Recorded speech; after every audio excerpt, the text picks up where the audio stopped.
પણ ઝવેરીનું કામ નહીં, એ કોઈ કવિનું કામ, કોઈ સાક્ષરનું કામ. અને હીરાને કહેજો કે તું બોલ બોલ, તું આટલો ચમકે છે કેમ, ક્યાંથી તારામાં ચમક આવી? તો હીરો તમને 3 વાતો કહેશે. એક તો મેં હજારો ને લાખો વર્ષો સુધી ભૂગર્ભની અંદર તપ કર્યું, લાખો વર્ષ સુધી હું દટાયેલો રહ્યો. જે તપ નથી કરતા એ કદી ચમકતા નથી, અને તપ કર્યા વિના જો ચમકવાનું મળે ને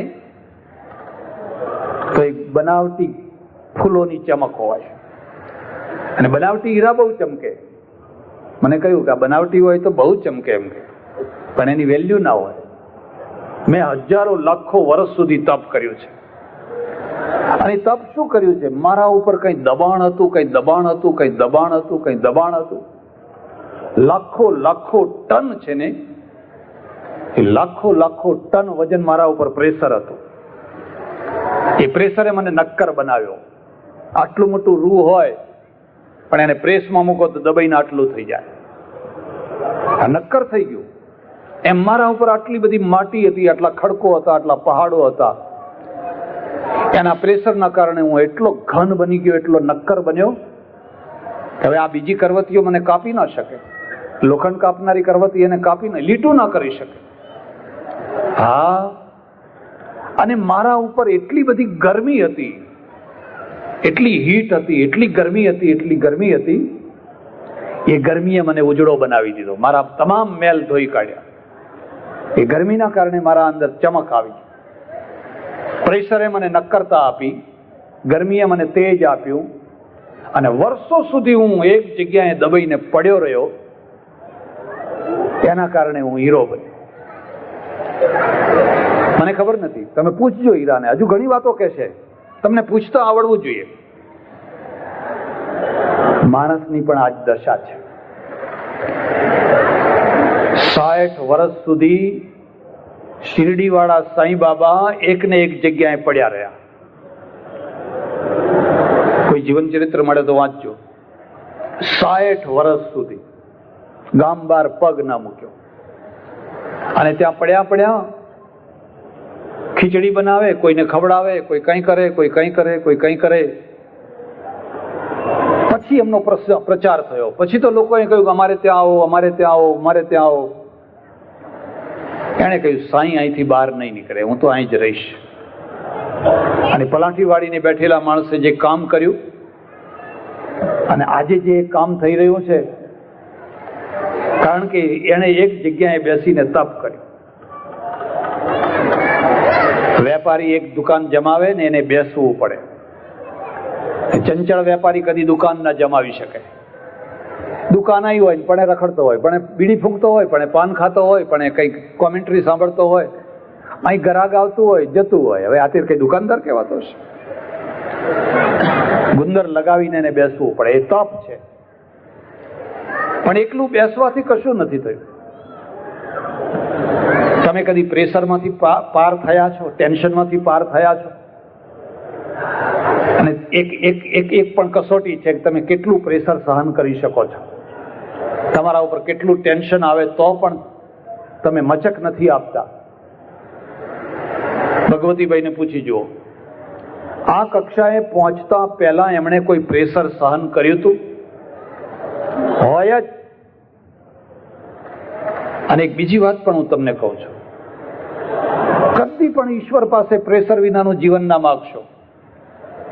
બસ 24 કલાક હસતા રહીએ, 24 કલાક. અરે તમે તો હળવું જીવન જીવતા થઈ જશો. માણસને માણસ રાખવા માટે પણ ઉપર થોડુંક પ્રેશર જોઈએ. નહીં તો પ્રેશર વિનાનો વાલ હોય, કશા કામનો નહીં, તો કઈ જ કામનો નહીં.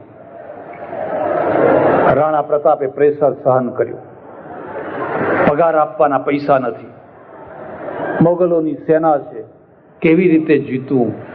છોકરાને ખાવાની રોટલી બિલાડી લઈ ગઈ છે, છોકરું ભૂખે, રાજકુમાર ભૂખે બૂમો પાડી રહ્યો છે. આ પ્રેશર છે.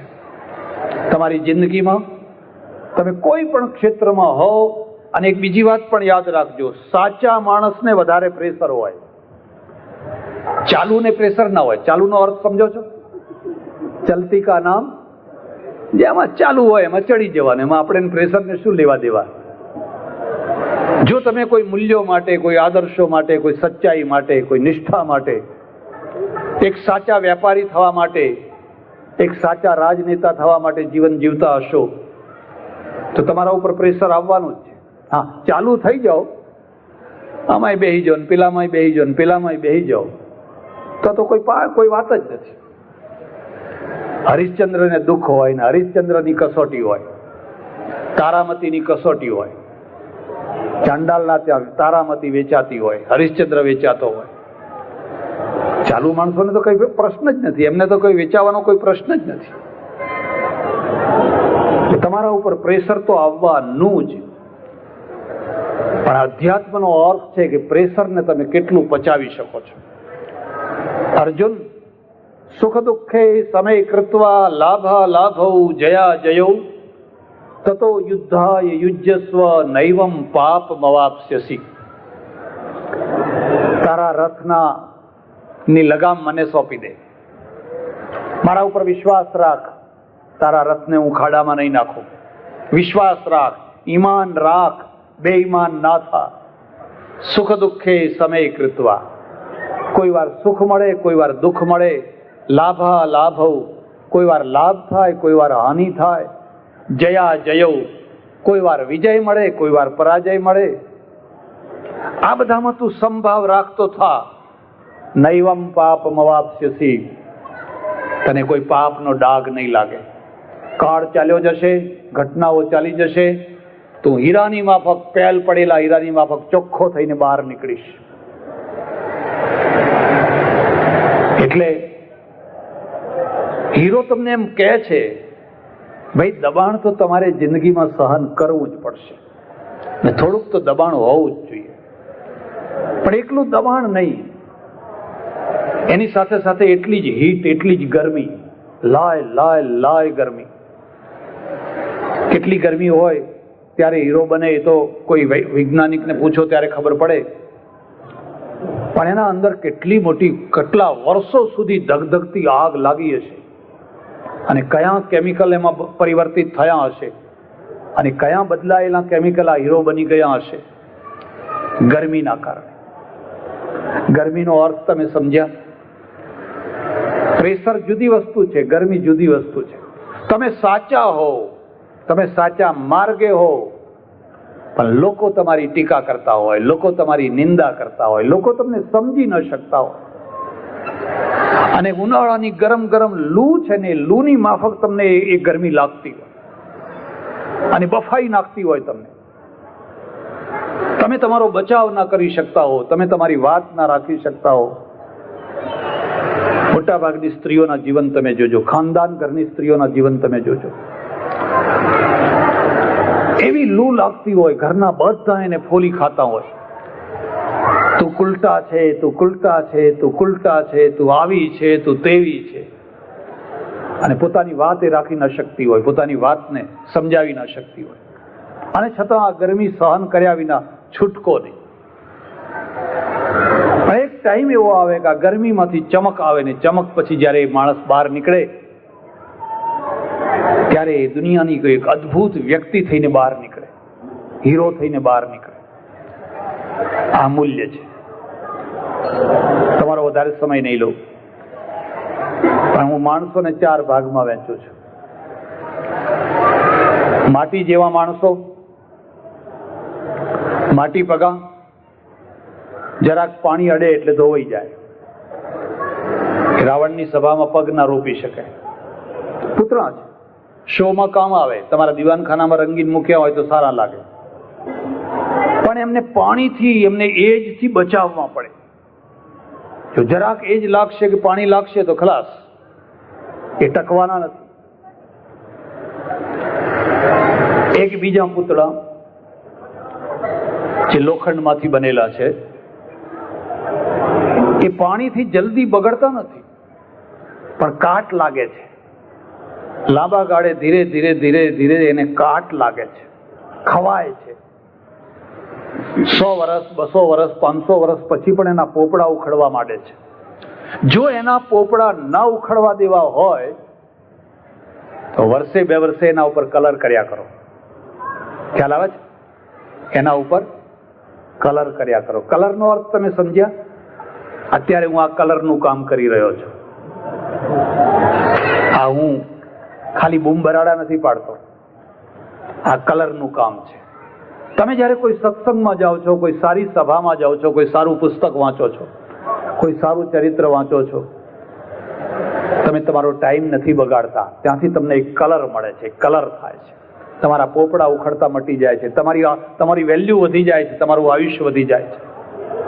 તો એ વધારે ચાલે. પણ એક પૂતળું છે ને, એ સોનાનું છે, એને કાટ નથી લાગતો. અગ્નિને ઉધેય ન લાગે, મહામણીને મેલ જોને. કોનો ખબર છે? કોનું કાવ્ય છે? પ્રીતમ. અને પ્રીતમ કોણ છે? બ્રહ્મભટ્ટ છે, બારોટ છે. અમારે સંદેશરમાં પ્રીતમ સ્વામી થયા, આંધળા હતા. શું એના ભજન, શું એના ભજન, શું એના કાવ્ય. 8-10 વર્ષ પહેલા એક ઇટાલિયન આવેલો સાબરમતી આશ્રમમાં, અને એણે એક વાત કરેલી કે હું 10 વર્ષથી આખી દુનિયાની જેટલી 250 મુખ્ય ભાષાઓ, એ મુખ્ય ભાષાઓમાંથી સારામાં સારા જે પ્રાર્થનાના પદો એ હું ભેગા કરી રહ્યો છું. 250 ભાષાઓના પ્રાર્થનાના પદો. મને આજ સુધી કોઈ સારામાં સારું પદ મળ્યું હોય, સૌથી શ્રેષ્ઠમાં શ્રેષ્ઠ, તો આ પ્રીતમનું મળ્યું છે. હરિનો માર્ગ છે શુરાનો, નહીં કાયરનું કામ જોને. પ્રથમ પહેલા મસ્તક મૂકી વર્તી લેવું નામ જોને. પ્રેમ પંથ પાવકની જ્વાળા, ભારી પાછા ભાગે જોને. માય પડ્યા તે મહાસુખ માણે, દિલની દુબધા વામે જોને. હરિનો માર્ગ છે શુરાનો, નહીં કાયરનું કામ જોને. ઓહો! સિંધુ મધ્યે મોતી લેવા, માહી પડ્યા મર જીવા જોને. તીરે ઉભા જુએ તમાસો, તે કોડી નવ પામે જોને. હરિનો માર્ગ છે શુરાનો, નહીં કાયરનું કામ જોને. પ્રથમ પહેલા મસ્તક મૂકી વર્તી લેવું નામ જોને. કયા ટાઈમે આ આંધળા માણસને પરાવાણી જાગી હશે? કયું તપ કર્યું હશે? આપણે એની કદર નથી કરી શક્યા. પેલા ઇટાલિયને કરી. મને 250 ભાષામાંથી આટલું સારું પદ નથી મળ્યું, આટલું મને સરસ પદ મળ્યું છે. એક સોનાનો માણસ હોય છે, અને સોનાને તમે ગટરમાં નાખી દો, 1000 વર્ષ એને ગટરમાં રાખો, દુર્ગંધ મારતી મળમૂત્રથી ભરેલી ગટરમાં નાખી દો એ સોનાને. પણ 1000 વર્ષ પછી જો તમે એ સોનાને બહાર કાઢો અને કોઈ સોનીને પાસે આપો ને એને જરા અરીઠાનું પાણીથી જરા ઘસીને સાફ કરે, એ સોનું જ છે. ગટરની કોઈ અસર નહીં, એની વેલ્યુ ઓછી નહીં થાય.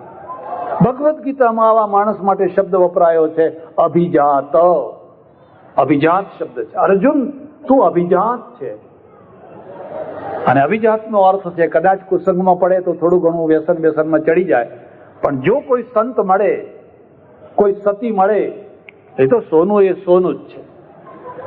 સોનું બનાવવાથી બનતું નથી, એ તો મૂળથી સોનું છે. એક આ સોનાનો માણસ છે. પણ તમને બીજી ખબર છે?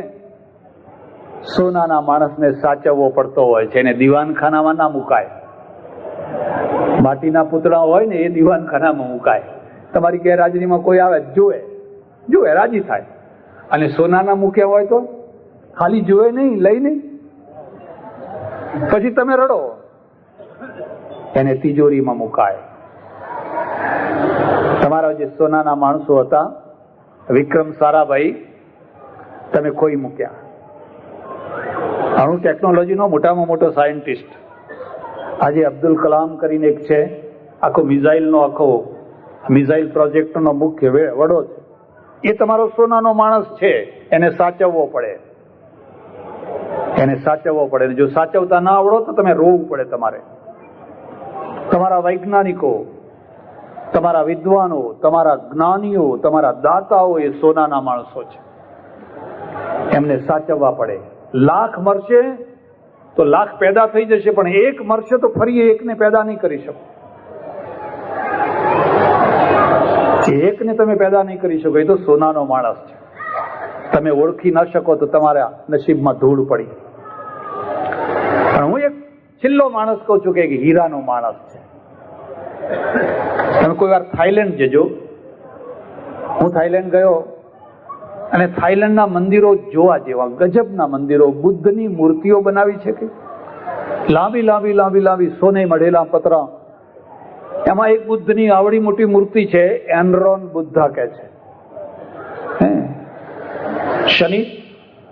શનિ કે આખો પથ્થર જ એ છે. હમણાં જો કે મને કોઈએ સમજાયું, મને કે ખરેખર શનિનો પથ્થર જો આટલો શનિનો છે એ લાખ રૂપિયાનો થતો હોય તો આવડો મોટો તો કેટલાનો થાય? પણ કે નહીં, ચાઇનાનો એવો પથ્થર છે એટલે એને લોકોએ એવું નામ આપી દીધું છે. પણ જે હોય તે આખી મૂર્તિ બનાવેલી છે. કેટલાક માણસો પણ એવા હોય, હીરા જેવા માણસો હોય. બધી બાયો હીરા પેદા નથી કરતી હોતી. હા, હીરા ભાઈ પેદા કરે, નામ પાડી દો એટલે લાખમાં, હજારમાં એક માં એવી હોય છે જે હીરો પેદા કરે છે. અને હીરો શું થાય છે? પછી એ ગાંધી થાય છે, પછી એ રામ થાય છે, કૃષ્ણ થાય છે, એ દયાનંદ સરસ્વતી થાય છે, સહજાનંદ થાય છે. કરો ને પેદા, રોજ રોજ નવો એક પેદા કરો ને. બધી માયો હીરા નથી પેદા. કુરકુરિયાનો પાર નહીં. કુરકુર કુરકુર કુરકુર કુરકુર કુરકુર, લોટ ઓફ કુરકુરિયા. તમારે કચરી કચરીને મરી જવાના બધા કેટલાય. ભગવતીભાઈ જયારે પ્રવચન કરતા હતા ત્યારે એમના આંખમાં પાણી આવી ગયું હતું, ગરગડા થઈ ગયા હતા. અને થવું જ જોઈએ. આ પોલાદી માણસ છે, આ સ્ટીલનો માણસ છે. એના વખાણ, એમની હાજરીમાં વખાણ નથી કરતો, પણ હું તમને આ વાસ્તવિકતા કહું છું. પણ પોલાદ એ કોઈ વાર પીગળતું હોય છે. પોલાદ એક ખાસ પ્રકારની ભઠ્ઠીમાં પીગળતું હોય છે. પોલાદનો જે માણસ હોય છે ને એની લાગણીઓમાં પીગળતો હોય છે. માનું સુખ ન જોઈ શક્યો, પણ બાપની માએ મને ઉછેરીને મોટો કર્યો. એ કારમી ગરીબી, 12, 14, 15 મહિનાનો બાળક, ઉપર આકાશ નીચે ધરતી, શબરી જેવી દાદી, મીરા જેવી દાદી. એ જમાનાની અંદર આમ દિશાઓમાં કઈ દેખાય નહીં, પણ એ સ્થિતિમાં આ રત્ન છે, એ રત્નને એમને પહેલ પાડવાનું કામ કર્યું, ચમકાવવાનું કામ કર્યું. મને એક જ વિચાર આવે કે આજના દિવસે જો એ જીબાબા અહીં હાજર હોત અને એમના ભગવતીને પેલા 14 મહિનાના, 16 મહિનાના, 5 વર્ષના, 10 વર્ષના ભગવતીને આજે આટલી મોટી સભામાં ભામાશાની ગાદીએ બેઠેલો જોયા હોત તો એ દાદીનું હૃદય કેટલું ખીલ્યું હોત. પણ એ જ્યાં હોય ત્યાંથી આશીર્વાદ વરસાવે છે. મારા ભગવતીનો જય હો, મારા ભગવતીનો જય હો, મારા ભગવતીનો જય હો. પૂર્વજોના પુણ્ય હોય છે અને પૂર્વજોના આશીર્વાદ હોય છે. અને ભગવતીભાઈને પૈસા મળ્યા એટલા માટે હું એમનો વખાણ નથી કરતો. મેં તો ઘણા પૈસાદાર જોયા છે, તાજમહાલ હોટલમાં જઈને બેસતા હોય. હમણાં કાલે જ એક સજ્જન મારે ત્યાં આવ્યા, મને કે અમે તાજમહાલ હોટલમાં ગયા, ખાલી એક કોફી પીધી ને 320 રૂપિયાનું બિલ થયું. એમ એક કોફીના 300 ને. મને કે હા, અને પેલા એની અંદર પાછી 100ની નોટ મૂકવાની જુદી. એમ કે તે પેલો કહે છે 100, અમે તો 500, અમારે તો આમાં 500 મૂકવા પડે, 500ની નોટ મૂકવી પડે. તો મેં કહું મૂકવી હતી ને, કે ના, ખોડ ભૂલી ગયા, હવે જિંદગીમાં ફરી કોઈ વાર તાજમહાલમાં જવું. અરે કેટલાક લોકો રોજ તાજમહાલમાં જાય છે, એમને તાજમહાલ વિના તો ખાવાનું ભાવતું જ નથી. 4,500 રૂપિયાની ડીશ થાય છે જમવાની. મને કે 4,500 થતી હશે.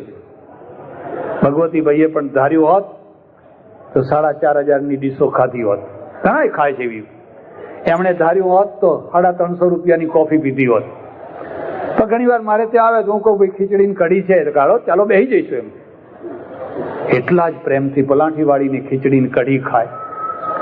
કદી એમના ચહેરા ઉપર, એમની વર્તણૂકની અંદર પૈસાદાર થવાની આછક લઈ મેં જોઈ નથી કે આ પૈસાદાર થઈ ગયા ને હવે તોછડાઈ આવી ગઈ હોય અને જૂના માણસોને ઓળખતા ના હોય ને જૂના માણસોને ભૂલી ગયા હોય. અહીંયા બેઠા બેઠા એ બધાને યાદ કરે છે કે પેલા અમારા હોમગાર્ડના કમાન્ડર હતા, પેલા ફલાણા હતા, અમારા રાજકારણના ગુરુ હતા, પેલા ફલાણા હતા, ફલાણા હતા. એટલે હું ખેંચીને આવ્યો છું. અહીં ખેંચીને આવવાનું બીજું કોઈ કારણ નથી. મને ભગવતીભાઈ ઉપર એટલા માટે પ્રેમ છે કે આ એક હીરા જેવો માણસ છે અને હીરાની નગરીમાં પાછો જન્મ્યો છે, જ્યાં હીરાનું કામકાજ થાય છે, ઝવેરીઓ વચ્ચે જન્મ્યો છે. દેશ પરદેશમાં રહીને પરમેશ્વરે એને અઢળક પૈસો આપ્યો અને એ પૈસાના એ 2 હાથે પૈસા લે છે અને 4 હાથે પાછા આપે છે. એટલે એક માણસ તો હીરા જેવો હોય છે. તમે ભગવતીભાઈને સમજી શક્યા છો, પણ હું તમને એટલું કહું છું કે નહીં હોય ત્યારે તમે એમને વધારે સમજી શકશો. અત્યારે જેટલું સમજી શક્યા છો એ તો ઘણું ઓછું છે. કોઈ સાક્ષરો, કોઈ કવિઓ, કોઈ લેખકો જ્યારે એમના ઉપર કલમ ઉપાડશે અને એમની નાની નાની બાબતનું આખું ચિત્રામણ કરશે અને એને સાક્ષરી રૂપ આપશે અને ત્યારે તમને ભગવતીભાઈનું જે ચિત્ર આવશે 50 વર્ષ પછી, ત્યારે તમને થશે કે હે, આવો પુરુષ ખંભાતમાં હતો, આપણા વચ્ચે હતો. અરે રે, આપણે તો કોઈ દાડો એમને ઓળખી ન શક્યા, આપણે તો એમને સમજી ન શક્યા. સજ્જનો, આવા એક સત્પુરુષ, આવા એક હીરા જેવા પુરુષના પિતાની માં એટલે દાદીમાં જીબાબાની સ્મૃતિમાં અહીંયા એક સરસ મજાનું સંકુલ ઊભું થયું છે. અને સંકુલ વિવિધલક્ષી છે, સૌના માટે છે, સૌના હિત માટે છે અને કોઈનો ફંડફાળો લીધા વિના એકલા પોતાએ ઊભું કરેલું છે અને બહુ ઓછી ફીમાં, બહુ ઓછા નોમિનલ ચાર્જમાં એ આખું સંકુલ ચાલવાનું છે. ત્યારે હવે જે ટ્રસ્ટે આ સંકુલ સંભાળ્યું છે, જે ટ્રસ્ટને આ સંકુલ આપવાનું છે, એ ટ્રસ્ટની બહુ મોટી જવાબદારી છે. અને હું ઈચ્છું કે ટ્રસ્ટના માણસો પણ હીરા જેવા બને, સોના જેવા બને અને આ આખા સંકુલને એવું દીપાવે વર્ષો સુધી ખંભાતની એક મુખ્ય અને મહત્વની જરૂરિયાત આ સંકુલના દ્વારા પૂરી થતી રહે. પરમેશ્વર આપણને આમાંથી 2 પ્રેરણાઓ આપે. તમે ગરીબીમાંથી ઉછરીને મોટા થયા હોવ, તમારી માને ના ભૂલશો, તમારી દાદી માને ના ભૂલશો, તમારા પિતાને ના ભૂલશો, પિતાના પિતાને ના ભૂલશો, તમારા વડીલોને ના ભૂલશો, તમારા સ્વજનોને ના ભૂલશો. અને નદી જ્યારે 2 કાંઠે છલકાતી હોય ત્યારે જ પાણી આપવાનો પ્રસંગ છે. હવે અત્યારે 2 કાંઠે છલકાઈ છે તો આપો, અને જ્યારે ઉનાળો આવશે અને આ નદી જ્યારે કોરી થઈ જશે, ટીપુય પાણી નહીં હોય, ત્યારે બળતરા કરશો કે અરે રે, અમારા પાસે જો આવું હોત તો અમે આપોત, પણ હતું ત્યારે તમે ક્યાં આપ્યું? ત્યારે તમારી નદી છલકાતી હતી ત્યારે તમે કેમ ગુમસુમ થઈને બેસી રહ્યા હતા? આ 2 પ્રેરણા લેવાની છે. હું પરમેશ્વરને પ્રાર્થના કરું કે ભગવાન સૌનું મંગળ કરે, સૌનું ભલું કરે, સૌનું કલ્યાણ કરે અને આખી ઘટના ઉપરથી આપણને સારી પ્રેરણા મળે. આભાર, ધન્યવાદ, હરિઓમ.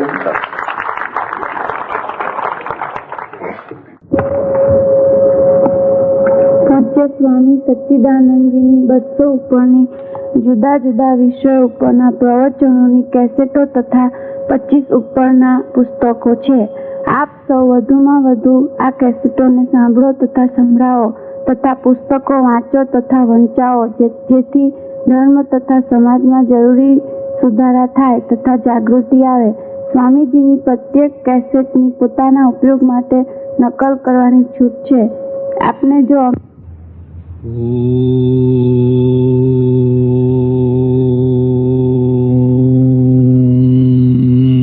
નમઃ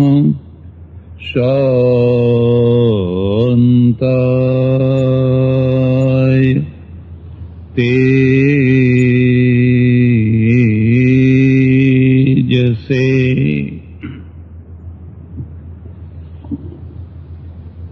આજની સભાના પ્રમુખ સ્થાને બિરાજેલા ભાઈ શ્રી મહેતાભાઈ,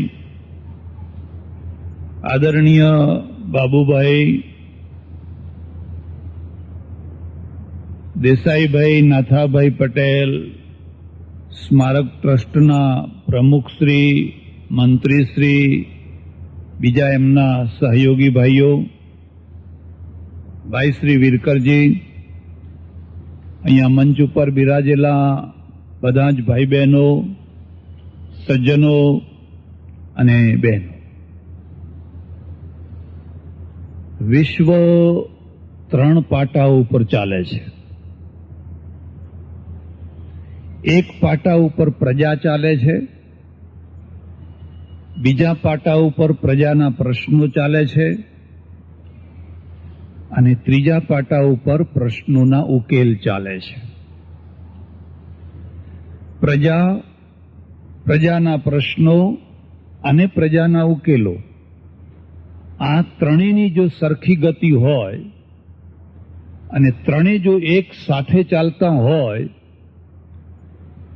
તો એ દુનિયાની સુપર પ્રજા બને, દુનિયાની મહાન પ્રજા બને, દુનિયાની સુખી પ્રજા બને. પ્રશ્નોના 2 રૂપ છે. જો તમે એને ઉકેલી શકો તો એ તમારા માટે દેવ બનીને વરદાન આપે. જો તમે એને ઉકેલી ન શકો તો એ રાક્ષસ બનીને વિનાશ કરે. પ્રશ્નોને મેં રાક્ષસ એટલા માટે કહ્યા છે કે એમની વૃદ્ધિ ગુણાકારથી થાય છે, સરવાળાથી નહીં. 2 + 2 4, 4 + 2 6, 6 + 2 8 એમ નહીં, પણ 2 × 2 4, 4 × 4 16 અને 16 × 16 બેક્ટેરિયાની માફક બહુ જલ્દીથી પ્રશ્નો મોટા થઈ જતા હોય છે. પછી એ રાજકારણના પ્રશ્નો હોય, સમાજના હોય, ધર્મના હોય, સ્ત્રીઓના હોય, પુરુષોના હોય, યુવાનોના હોય, વૃદ્ધોના હોય. પ્રશ્નોને સમયસર ઉકેલી શકાય એ જ સાધના, એના સિવાય બીજી કોઈ સાધના છે જ નહીં. પેટ ચોરીને વગર જોતી પીડા ઊભી કરવી એનું નામ સાધના નથી. ગાંધીજી આખી જિંદગી સુધી પ્રશ્નો ઉકેલવામાં જ મચ્યા રહ્યા. એમની થિયરી સાથે મતભેદ હોઈ શકે, પણ એમના પ્રશ્નો ઉકેલવાની જે નિષ્ઠા અને જે ધગશ, એમાં કોઈ મતભેદ ન હોઈ શકે. અને દેશનો, પ્રજાનો, સમાજનો, ધર્મનો એવો કોઈ જીવંત પ્રશ્ન નહીં જેને એમણે સ્પર્શ ન કર્યો હોય અને એના પોતાની રીતે ઉકેલ ન સૂચવ્યો હોય. મારી દ્રષ્ટિએ સમાજમાં સૌથી મોટામાં મોટા પ્રશ્નો બહેનોના છે. જે ઘરમાં બહેનોના પ્રશ્નો ઉકેલાયા હશે એ ઘરમાં જ શાંતિ હશે. જે ઘરમાં બહેનોના પ્રશ્નો ઉકેલાયા નહીં હોય એ સંગેમરમરનો મહેલ હશે તો એમાં અશાંતિ હશે. પુરુષના પ્રશ્નો ન ઉકેલાયા હોય તો પુરુષ અને ઘર દુઃખી થાય. પણ જો બહેનોના પ્રશ્નો ન ઉકેલાયા હોય તો પુરુષો, બહેનોને આખું ઘર અશાંત થાય. દુઃખ સહન કરવું એ બહુ અઘરી વસ્તુ નથી. માનો કે એક પુરુષને નોકરી નથી, બેકારી છે, એનો પ્રશ્ન છે, એટલે ઘર દુઃખી થવાનું જ. પણ ઘરમાં જે દુઃખ આવવાનું, અનાજનું આવશે, કપડાનું આવશે, પૈસાનું આવશે. કેટલીક વાર તો એવું બને કે દુઃખ માણસને નજીક લાવે છે, માણસને સમીપમાં લાવે છે. અને પ્રેમની કસોટી દુઃખ છે, સુખ નહીં. દુઃખમાં પ્રેમ 16 કળાએ પ્રગટ થાય છે. એક ટુકડા રોટલામાંથી ટુકડો ખવડાવે છે, તું ખા, તું ખા, તમે ખાઓ, તમે ખાઓ, ના તમે ખાઓ. લાલ બહાદુર શાસ્ત્રીના ઘરમાં કારમી ગરીબી, અને દેશનું નેતા પદું કરવાનું. શરીર બીમાર, ડોક્ટરોએ દૂધ પીવાનું કહ્યું. જ્યાં પૂરો રોટલો ખાવાનો ના મળતો હોય ત્યાં દૂધ લાવવું ક્યાંથી? તમે પ્રાચીન નેતાઓના ચરિત્રો જરૂર વાંચજો. જે લોકોએ આ દેશ માટે કેટલા કષ્ટો ઉઠાવ્યા છે, કેટલા દુઃખો ઉઠાવ્યા છે. લલિતા દેવી છે, એમને ગ્લાસ ભરીને ગમે તેમ કરીને દૂધ આપે,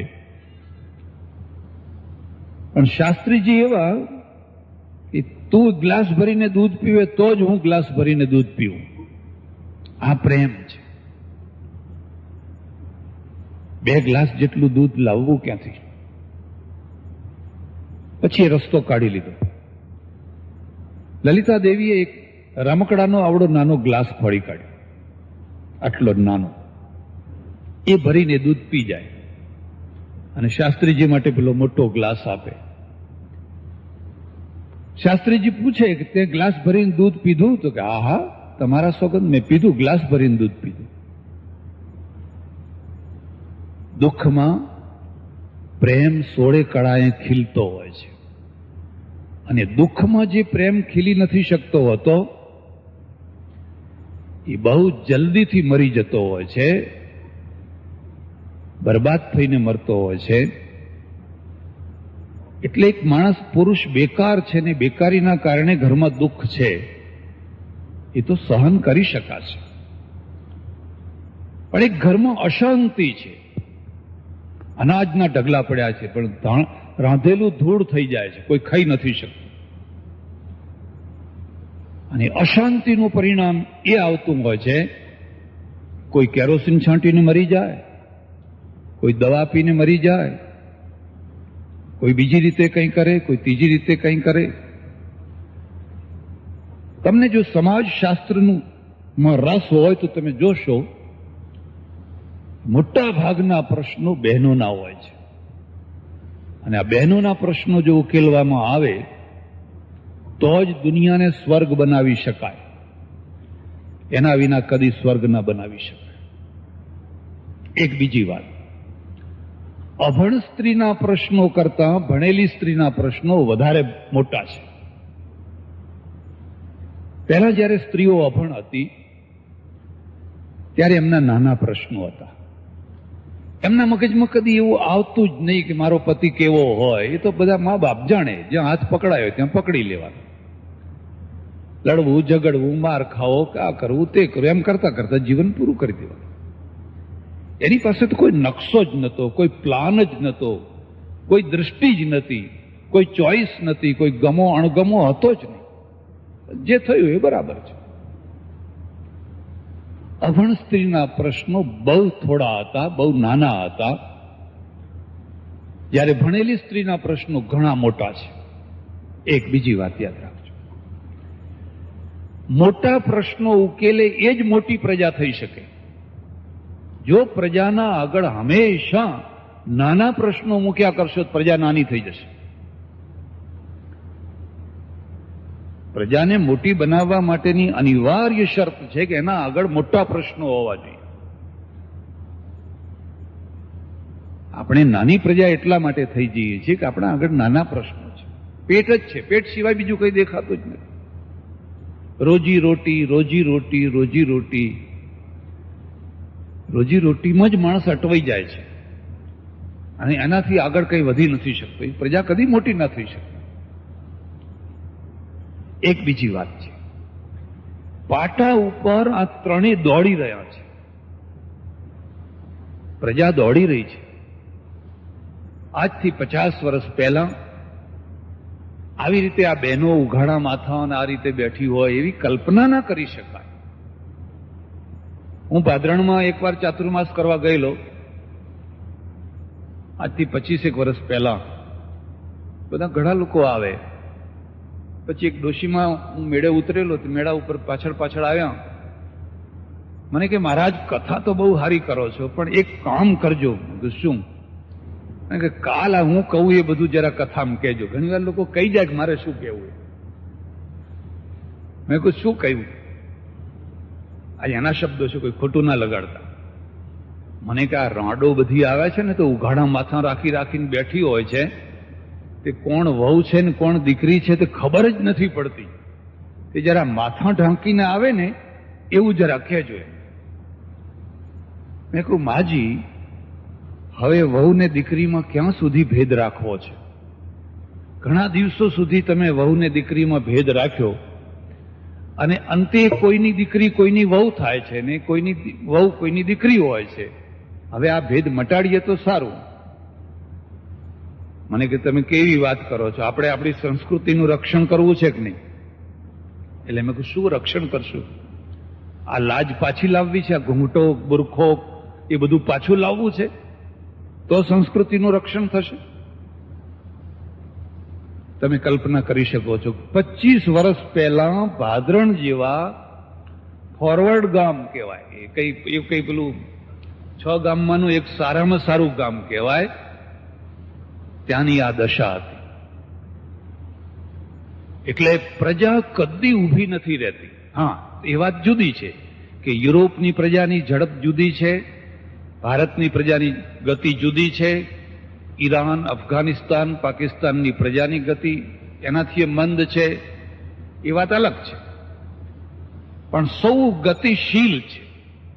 એની સાથે તમારા પ્રશ્નો દોડે છે. એ પ્રશ્નો ને ઉકેલ જો પાછળ રહી ગયો, બહેનોના પ્રશ્નોના ઉકેલ 1000 વર્ષ, 2000 વર્ષ કે 5000 વર્ષ જૂના પુસ્તકોના દ્વારા જો લાવવાનો પ્રયત્ન થાય તો એ કદી સફળ ન થવાય. પુસ્તકો જરૂરી છે, એમાંથી પ્રેરણા લેવાની છે, પણ જો એ પુસ્તકોની સાથે પ્રજાને જડબે સલાક બાંધી દેવામાં આવે તો કાં તો એ પુસ્તકો તૂટી જશે, કાં તો પ્રજા તૂટી જશે. કારણ કે એ તો સ્થગિતતા છે. પ્રશ્નો તો સાથે ઉકેલવા જોઈએ, એના ઉકેલ સાથે હોવા જોઈએ. તો મેં જેમ કહ્યું એમ બહેનોના પ્રશ્નો છે. પહેલો પ્રશ્ન તો એ હતો કે બહેનોને ભણાવવા. લોકો કે ના ભણાવાય. અરે એ તો કાગળ લખશે કોઈને. મોટો ભય આ હતો કે કોઈને ચિઠ્ઠી લખશે. આજે પણ એવી કેટલીય જ્ઞાતિઓ છે કે આ ડરના કારણે પોતાની દીકરીઓને નથી ભણાવતા. પણ કાગળ લખે તો લખવા દો ને, તમે લખો છો ને. ના કે અમે લખીએ તો વાંધો ના આવે, પણ બહેનોને ના લખવા જોઈએ. ગાંધીજીએ, દયાનંદ સરસ્વતી, ફૂલે, કર્વે, કોણ જાણે કેટલા લોકોએ આના પાછળ પરસેવો પાડ્યો છે. રાજા રામમોહન રાય કેટલા ઝઝૂમ્યા છે. એક બીજી વાત યાદ રાખજો, તમને ખોટું લાગે તો માફ કરજો. હજુ સુધી બહેનો પોતે પોતાના પ્રશ્નો ઉકેલી શકતી નથી. પુરુષોને ઇન્વોલ્વ કરવા જ પડે છે. એમાં તમારો દોષ નથી. આખી દુનિયાનો આ રિવાજ છે. જે દબાયેલા, કચડાયેલા, પીસાયેલા, શોષિત જે વર્ગ છે એ પોતે કદી પોતાના પ્રશ્નો નથી ઉકેલી શકતો. પ્રશ્નો ઉકેલનાર કોઈ અભિજાત હોય છે, અભિજાત વર્ગમાંથી આવતો હોય છે. મજૂરોના પ્રશ્નો કાર્લ માર્ક્સ છે. તો કાર્લ માર્ક્સનો બાપ તો મજૂર નતો, એ તો પાદરી હતો. કાર્લ માર્ક્સે એના પ્રશ્નો ઉકેલવાનો પ્રયત્ન કર્યો. કોઈ મજૂર નતો, એટલી શક્તિ જ નથી, ભાન જ નથી. નતું કે આ હડતાલ કરવાથી શું થાય, કે આ બધું શું થઈ શકે. અને સતી થનારી સ્ત્રીઓએ કદી આંદોલન નતા કર્યા કે અમને સતી થતી બંધ કરાવો, અમને સતી થતી બંધ કરાવો. કે કદી કોઈ વિધવા સ્ત્રીએ આંદોલન નતું કર્યું કે અમને પરણવા દો, વિધવા વિવાહ થવા દો. હું નાનો હતો, અમે બ્રાહ્મણો અને અમારે ત્યાં વિધવા વિવાહ થઈ ન શકે. એટલે મેં 19-20 વર્ષની ઉંમરમાં કવિતા લખેલી વિધવા વિવાહ ઉપર, એના સમર્થનમાં. અને સૌથી વધારે મને ગાળો વિધવાઓએ દીધેલી. બધી વિધવાઓ મારા રોયા, તારી માને પરણા, એમ કે અમને પરણાવા આવ્યો છે. હવે આ તો આપણે તો ગાળો ખાવા જ જન્મ્યા છીએ.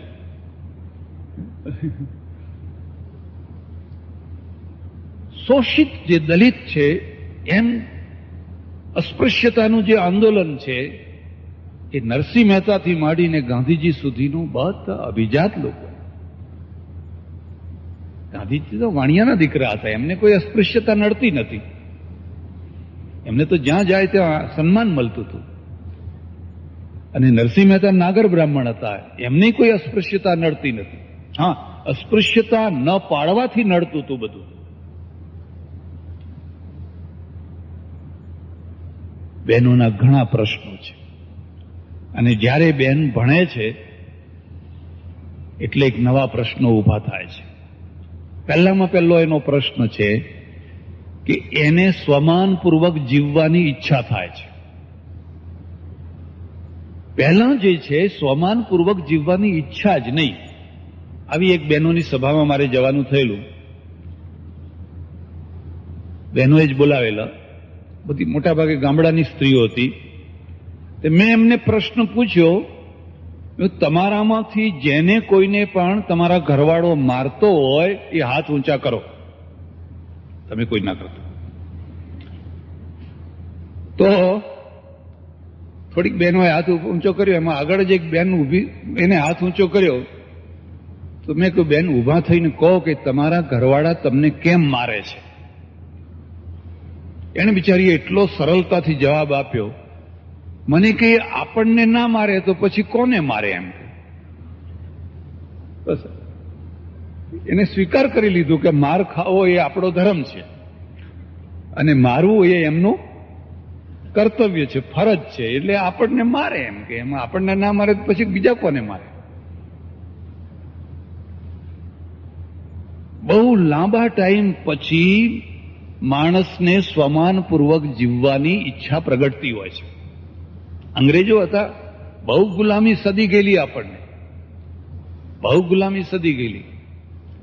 એટલે ગાંધીજી ત્યાં દક્ષિણ આફ્રિકા ગયા અને પેલી ટ્રેનમાં અને ઘોડાગાડીમાં ને એમને વિરોધ કર્યો કે આ રીતે માર ખાવો પડ્યો. બાકી તો બધા ત્યાં રહેનારા તો એમ કહેતા હતા કે હા હા કેટલી આવક છે ને કેટલા અહીં સોનું મળે છે ને કેટલા સુખી છીએ.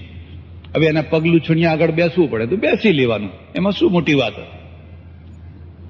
પણ જ્યાં કોઈ વ્યક્તિને સ્વમાનપૂર્વક જીવન જીવવાની ઈચ્છા થાય એની સાથે જ એને બલિદાન આપવાની તૈયારી રાખવી પડે.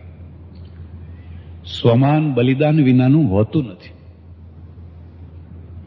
બહેનોના સામે તરત જ આ જવાબદારી છે. તમારે તરત જ તમે કંઈ બલિદાન આપી શકો છો, કંઈ ભોગ આપી શકો છો, કંઈ ત્યાગ કરી શકો છો. અને સ્વમાનની કરોડરજ્જુ છે એ આર્થિક સ્થિતિ છે. પહેલા છૂટાછેડા કેમ નતા થતા આટલા બધા? પહેલા લોકોના ઘર કેમ નતા ભાગતા? આપણે બધા જે વાતો કરીએ છીએ ભારતીય સંસ્કૃતિ, ભારતીય સંસ્કૃતિ, પણ મને ઘણીવાર દુઃખ થાય છે કે તમે વાતને સમજી નથી શક્યા. મારી તો એક પટેલ રહે છે, 80 વર્ષના છે. એમણે મને વાત કરી કે મારા ભાઈના લગ્ન સાટાપેટામાં થયેલા. કન્યા આપો તો તમને કન્યા મળે, નહીં તો ના મળે. ત્યારે મારા ભાઈની ઉંમર 25 વર્ષની હતી અને મારી ભાભીની ઉંમર 1.5 વર્ષની હતી. ભાભી 1.5 વર્ષનો અને ભાઈની ઉંમર 25 વર્ષની.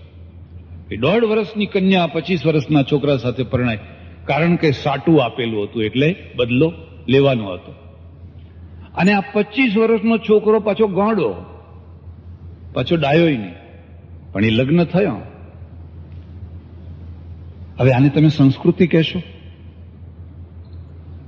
આનો બચાવ થઈ શકે ખરો? આના માટે આપણે શું કરીએ? અને આને કોણે અટકાવ્યું, કોણે રોક્યું આને? એ બેનને ધન્યવાદ આપવો જોઈએ જે 1.5 વર્ષની કન્યા 25 વર્ષના પુરુષને પરણી, અને પુરુષ જયારે 50 વર્ષનો થયો ત્યારે એ 25 વર્ષની થઈ.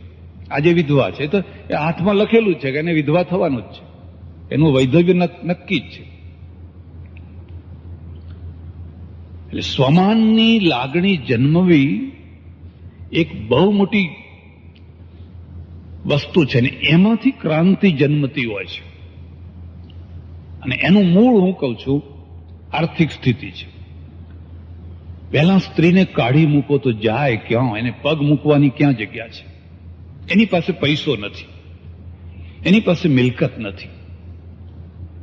અને મા બાપ તો એમ કે જો હસતી હોય તો ઘેર આવજે અમારા ઘેર, જો રોતી કકડતી આવવી હોય તો કુવામાં જઈને. હવે જો હસતા હસતા જ આવવાનું હોય તમારે ઘેર આવવાની જરૂર જ શું છે? જ્યારે અમારે રોવાના દિવસો હોય ત્યારે ન આવીએ તો બીજે જઈએ ક્યાં? પણ એ રોતી કકડતી જાય ક્યાં? તમને કદાચ ખબર હશે, ગુજરાતમાં સરેરાશ રોજની 3 સ્ત્રીઓ બળી મરે છે. સરેરાશ રોજની 3 સ્ત્રીઓ બળી મરે છે ગુજરાત, એકલા ગુજરાત. યુરોપમાં તો કોઈ નથી બળી મરતી, અમેરિકામાં તો કોઈ નથી બળી મરતી. હા, એને ના ફાવે તો છૂટું થઈ જાય, જુદા થઈ જાય. હું એનો પક્ષપાતી નથી, વાત વાતમાં છૂટાછેડા થાય એવું હું કહેવા માંગતો નથી. પણ જે વસ્તુ હવે નભી શકે એમ છે જ નહીં, જેને જે પાર પાડી શકાય એવું છે જ નહીં, પછી એને છોડી દેવામાં જ સારું પતિ હોય છે. પણ મોટો પ્રશ્ન એ છે કે આ રોજની 3 સ્ત્રીઓ કેમ બળી મરે છે? કારણ કે એને પગ મૂકવાની જગ્યા નથી. જઈને જાય તો ઊભી રહે તો ક્યાં ઊભી રહે?